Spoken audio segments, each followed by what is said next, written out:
বাংলাদেশ ক্রিকেটের দুই পরিচিত মুখ সাকিব আল হাসান এবং মাশরাফি বিন মুর্তজাকে ঘিরে দায়ের হওয়া গণহত্যার মামলা নিয়ে নতুন করে আলোচনা শুরু হয়েছে। ২০২৪ সালের জুলাই আন্দোলনের পর সরকার পতনের সঙ্গে সঙ্গে তাদের সংসদ সদস্য পদও বাতিল হয়। পরবর্তীতে তাদের নামে হত্যা মামলা দায়ের করা হয়। তবে এখন পর্যন্ত প্রকাশ্যে এমন কোনো প্রমাণ আসেনি যেখানে দেখা গেছে তারা সরাসরি হত্যার নির্দেশ দিয়েছেন বা এতে অংশগ্রহণ করেছেন। জুলাই আন্দোলনের সময় সাকিব ছিলেন কানাডায়, অন্যদিকে মাশরাফি দেশে থাকলেও তাকে প্রকাশ্যে আন্দোলনকারীদের বিরুদ্ধে অবস্থান নিতে দেখা যায়নি। এমনকি নিজের মেয়েকে নিয়ে জুলাই আন্দোলনে যোগ দিয়েছিলেন মাশরাফি এবং সরকার পতনের পর এক সাক্ষাৎকারে তিনি নিজের রাজনৈতিক সম্পৃক্ততাকে ভুল হিসেবেও উল্লেখ করেন।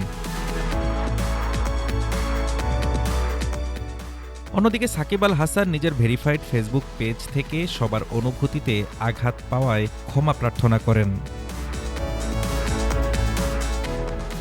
এদিকে সম্প্রতি ৭১ টিভিকে দেওয়া সাক্ষাৎকারে ঢাকা ৬ আসনের নবনির্বাচিত সংসদ সদস্য ও বিসিবি কাউন্সিলর ইশরাক হোসেন বলেন, সাকিব ও মাশরাফি দেশের ক্রীড়া সম্পদ। তার মতে তাদের বিরুদ্ধে গণহত্যার অভিযোগ বিশ্বাসযোগ্য বলে মনে হয় না।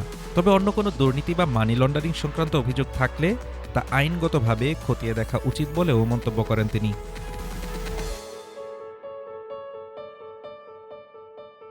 অপরদিকে ক্রিকেট অঙ্গনে নতুন করে আলোচনার কেন্দ্রবিন্দুতে সাকিব আল হাসান।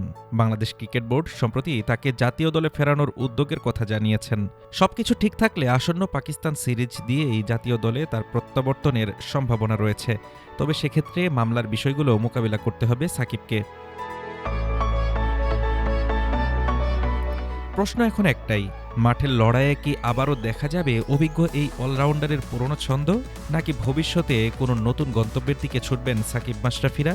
উত্তর সময়ের হাতে থাকলেও পাকিস্তান সিরিজ দিয়েই হয়তো হতে যাচ্ছে সাকিবের নতুন অধ্যায়ের সূচনা, যেখানে দেশের ক্রিকেটের স্বার্থে অভিজ্ঞ এই দুই ক্রিকেটারকে এখন অত্যন্ত প্রয়োজন বলে মনে করছেন বিশ্লেষকরা।